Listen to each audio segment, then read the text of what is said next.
through the Amazon jungle, you get bitten by snakes, and you live in the jungle where there's a lot of insects and mosquitoes, and it's not so comfortable, and it's not easy to find food.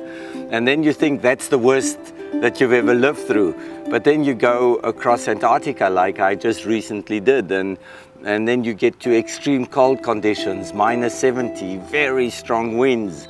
You're alone on a continent, one of the biggest continents in the world, and you actually feel quite fragile. And at those moments you think, oh wow, that's the worst I've ever experienced. But it's very difficult to compare the natural elements with itself. And for me, each expedition I do, I try and push it to the ultimate limit.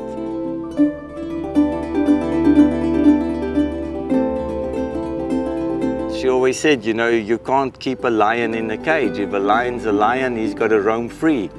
And she always just wanted me to come back alive.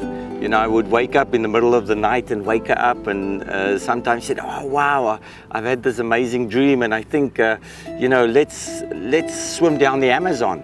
And she would never say no, you know, it's not possible. Straight away she would take that idea and build a concept around it so that I could actually eventually go out and do it.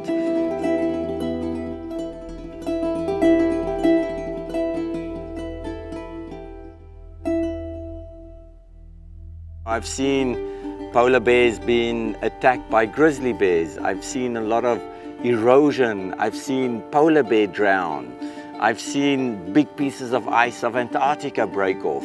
I've seen garbage up at 8,000 meters in the mountains. I've seen trees cut in the Amazon jungle, and it becomes, we kind of become a little bit used to it.